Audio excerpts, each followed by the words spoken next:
Cast off. The chamber shimmered with crystalline spires that hummed in harmony with the minds of those gathered, except for one. Ishara stood still at the center of the ceremonial circle, her small frame dwarfed by the towering figures of her kin. Elders robed in iridescent silks stared at her, their eyes sharp and cold. Her family stood closest: mother, father, elder siblings. None of them looked at her. Not truly. Her heart pounded. She couldn't hear their minds, couldn't feel their thoughts brushing against hers like every other Zaltari could. Silence. A void where there should have been communion. Begin the linking, the High Elder commanded, his voice echoing through the crystal hall like a blade on stone. Ishara closed her eyes and reached out with her mind. She focused as she'd been taught. Breathe. Center. Project. But her world remained dark and silent. Her fingers trembled. A wave of pressure struck her skull, a collective effort from the others to connect. Pain, blinding and sharp. She collapsed.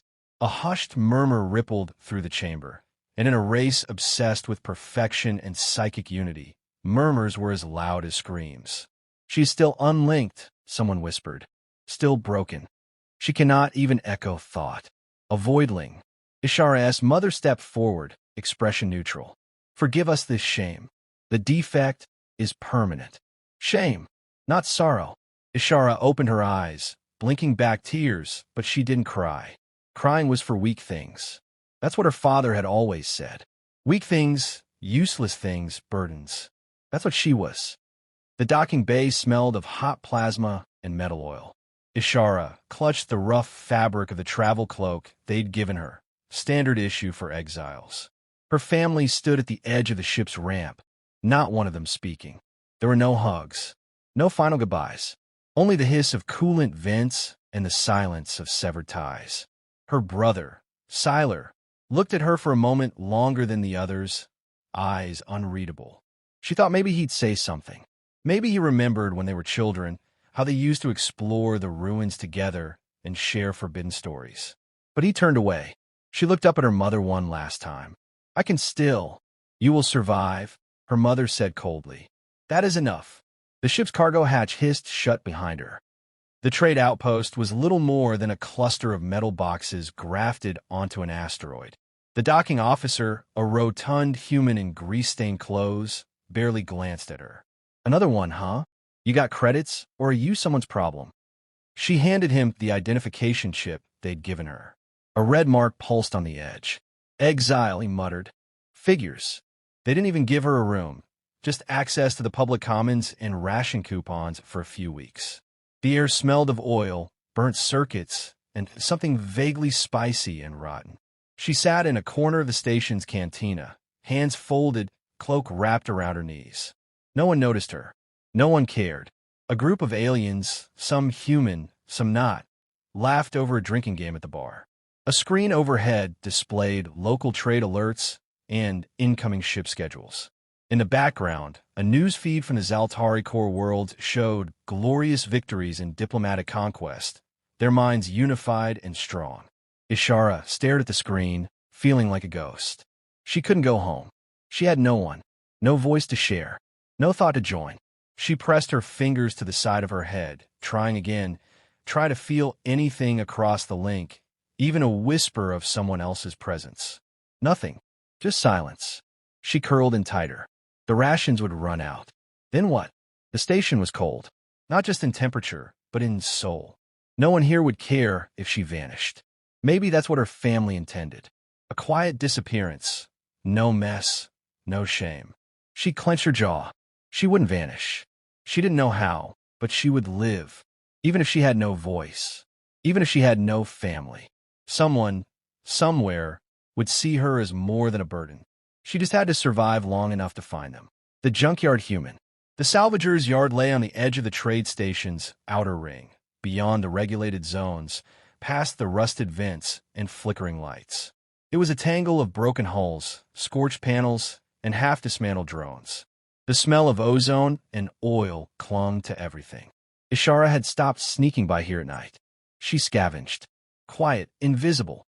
No one noticed one more pair of hands rooting through scrap. Until someone did. Hey, a voice barked. She froze. A tall human stood behind a stack of battered thrusters, holding a plasma cutter. Graying beard, worn leather jacket, one eye flickering faintly with a cybernetic glow. He didn't look angry, just tired. You gonna steal something? You might as well not do it like a rookie. Ishara backed up slowly. She knew a few words in Terran common. No take. Just look. He frowned. You're not from around here, are you? She shook her head. He sighed and gestured with the cutter. Come on, before someone with less patience spots you. She hesitated, then followed him inside the salvage bay. It was cleaner than she expected. Chaotic, yes, but functional. Tools hung from racks. Consoles blinked softly. A large work table held the remains of a gutted cargo drone. The man dropped the cutter and grabbed a protein bar from a ration box. He tossed it to her. Eat. You look like you haven't had a meal in days. Ishara stared at it, then peeled the wrapper and bit in. It was dry, salty, and strange. But food. He leaned against a crate, arms crossed. Name's Grant. Grant Rayner. You. She hesitated, then touched her chest. Ishara. Ishara, huh? You're Zaltari, right? What are you doing way out here? Her silence was answer enough. One of those kinds of stories. He didn't press. Well, if you're not going to stab me or fry my circuits, I don't mind some company. But you touch anything without asking, I'll weld your fingers shut. Deal. She blinked, then gave a small nod. Over the next few days, Ishara returned. Grant didn't send her away. He grumbled, he cursed at stubborn engines, but he let her sit in the corner of the shop. He tossed her tools to clean. At first, she simply watched him work, his hands rough but skilled, coaxing life out of broken machines. Terran engineering fascinated her. It wasn't elegant like Zaltari tech, which relied on crystalline resonance and precision alignment.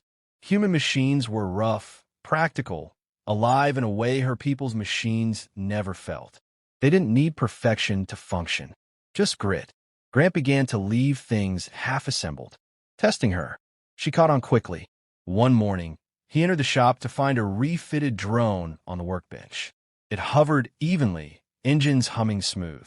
Well, I'll be damned, he muttered. You did this. She nodded. He grinned. You really are a clever one. There was no formal agreement. She just became part of the place. Grant showed her how to strip a fusion core safely, how to reroute a fried logic node, how to use the shop's diagnostic AI. She never spoke much, and she couldn't connect the way her people did, but she watched. She learned. She built small things, hybrids of human tech and fragments of Zaltari design. Grant watched with growing curiosity as she assembled a power stabilizer using a repurposed human coolant pump and a resonance crystal. Crude, but it worked. You're not just smart. You're weird smart, he said one night as they shared a meal. That's a compliment, in case you're wondering. She smiled faintly. One evening, she brought him a small metal disc and tapped it twice. A soft projection flickered to life. Blueprints for a modular repair drone that could interface with both human and alien systems. He stared. You made this. She nodded again. He exhaled. You know, most folks around here would sell you off to a corp just to copy your brain. You're lucky I'm old and broke. Ishara tilted her head. Why help? He looked at her a moment, then shrugged. Everyone needs someone, kid. Even scrappers like me.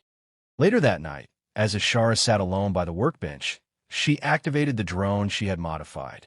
It hovered silently, its systems balanced between two incompatible technologies that somehow worked in harmony.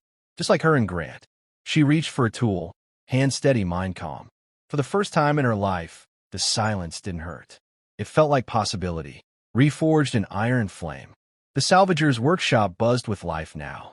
Ishara had transformed a cluttered pile of rusted metal into a functional lab. Machines lined the walls, patched together marvels that should not have worked but did. Crude welding met shimmering crystal.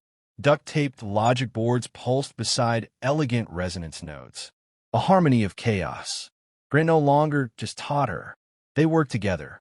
Their latest project, a drone that could crawl inside derelict ships and rebuild core systems from the inside, adapting its components in real time. It was clunky, ugly, brilliant. Grant leaned over the table, squinting. You know, back on Earth, they used to say duct tape and hope could fix anything. I think you've added telepathy to the list. Ishara smirked. Her voice was still absent, but her hand spoke volumes. She tapped the control pad. The drone shifted its plating, adapting for narrow maintenance shafts. Now that's thinking like a salvager, he muttered. If we had 5 of these, we could repair ships mid-flight. She held up 3 fingers, then pointed to the parts rack. Grant chuckled. You're already building more? Of course you are. News of their work spread. Traders came, curious. A few offer credits.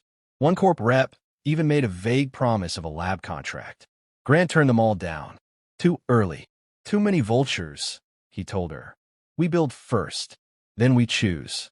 Ishara trusted him. She didn't want to be owned again. Not by a family. Not by a company. But word traveled far, and not all ears were kind. The knock on the workshop door was sharp, deliberate. Grant looked up from his workbench. We're closed. The door opened anyway. A tall Zaltari male entered, cloaked in ceremonial garb. His crystal pendant gleamed, the mark of nobility. 2 armored guards followed, their faces hidden behind helms of polished obsidian. Ishara froze. The noble's eyes locked onto her. Ishara of the line Varellan. She stepped back. Grant stepped between them. She's not yours. The noble's lip curled. She is of Zaltari blood. You are a squatter in a salvage dump. Grant crossed his arms. She was exiled, left to rot. She's not some property you can reclaim just because she made something valuable. She is a genetic mistake, the noble hissed. But mistakes can be repurposed. Her work belongs to the Dominion. Ishara's eyes narrowed. Her fingers brushed the drone remote. The noble continued. You will turn over the girl, her creations, and all data to us immediately. If you refuse, a low hum filled the room. The modified drones, dormant until now, rose from the corners. Crystals flared. Welded claws extended. Plasma vents hissed softly. Ishara stepped beside Grant, holding the control pad. She didn't tremble this time. Grant raised an eyebrow. Guess that's a no, then. The noble hesitated. His guards drew weapons, plasma staves crackling with blue light. Before the first could lunge, one of Ishara's drones shot forward, spinning through the air. It latched onto the weapon, discharged an energy pulse, and dropped the staff to the floor, smoking. The second guard advanced, but the floor panel beneath him opened. Another drone dragged his leg, causing him to stumble. Grant grabbed a spanner and flung it into his visor with a satisfying crack. Still got good aim, he muttered. The noble backed away, sneering. You'll regret this. The Dominion does not forget. Grant wiped grease off his hands. Neither do we. When the intruders finally left, battered, furious, and empty-handed, Grant turned to Ishara. She was staring at the scattered remains of the fight. One drone lay scorched. Another had a cracked crystal. She reached out to touch the broken one, then paused. Grant put a hand on her shoulder. They came for what they thought was a tool. You show them you're no one's tool. Her fingers twitched, as if reaching for words she couldn't form. You don't have to speak to be heard, he said. You spoke plenty loud today. She looked up at him, really looked, and for the first time in her life, she felt it deep in her chest. She wasn't broken. She was rebuilt, not in the image of her people, but in her own, with ire and fire. The girl who chose her path. The investigation team arrived 3 days later. Sleek Terran shuttles and diplomatic skiffs touched down outside the workshop, bringing with them representatives from both the Terran Frontier Council and the Zaltari Dominion. The station, usually a quiet hive of barter and scrap, buzzed with tension. Grant stood in the doorway, arms folded, grease on his sleeves. Beside him, Ishara waited, not behind him, but beside him, head held high. A Terran woman approached first, tall, dark-skinned, with sharp eyes and a badge pinned to her jacket. Mara Ives, Terran Diplomatic Corps. We've reviewed your transmission, Mr. Rayner. You claim the Zaltari breached territorial law and attempted an abduction. Grant nodded. It wasn't a claim. It was an attempted kidnapping. She's got a name. Ishara. Mara turned her eyes to the girl. You built the hybrid tech. Ishara nodded, tapping a small disc on her wrist. A drone hovered beside her, gently projecting blueprints, system logs, and timestamps. Mara raised a brow. Impressive. Terran engineering with Zaltari resonance sync. No one's ever made them play nice. Ishara tapped her chest. Then she spread her arms, indicating the drone, the workshop, herself. Not Terran. Not Zaltari. Just me. Before Mara could respond, a second delegation approached. Robes, crystals, and cold stares.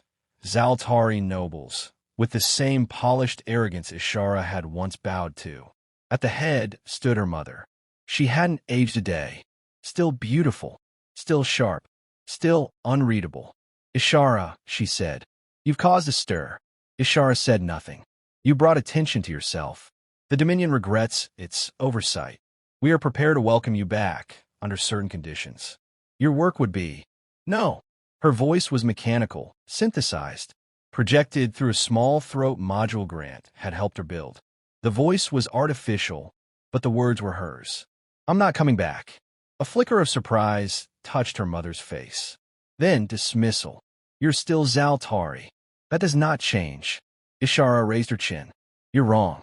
I was born Zaltari, but I am not yours. I'm not a burden. Not broken. I built something you couldn't even imagine, because I learned from those who don't fear imperfection. She turned to Mara. I want to join the Terran Research Guild. My own lab. My own path. Mara's expression softened. We'd be lucky to have you. Her mother stepped forward. You would turn your back on your lineage for these primitives? Grant snorted. You really think we're primitive? We put a woman on the moon with duct tape and caffeine. Try us. Ishara looked at her mother one last time. No one abandoned me now. Only you did then. The Zaltari delegation turned away, their pride too wounded to linger. Ishara didn't watch them go. That evening, Grant stood beside the ship they'd built together. Half human steel, half Zaltari crystal. It gleamed in the hangar like something out of a dream. You're sure about this? He asked. Ishara nodded. She wore a jumpsuit now. Simple, functional, with a patch on the chest bearing both their names. Not family by blood, but by bond. He scratched his beard. Damn, you grew up fast. 1 minute you're raiding my scrap. Next you're headhunted by the council. She smiled. You helped. Nah, he said. You rebuilt yourself. She pressed a new disc into his hand. Co-pilot passcode. If you ever want to fly.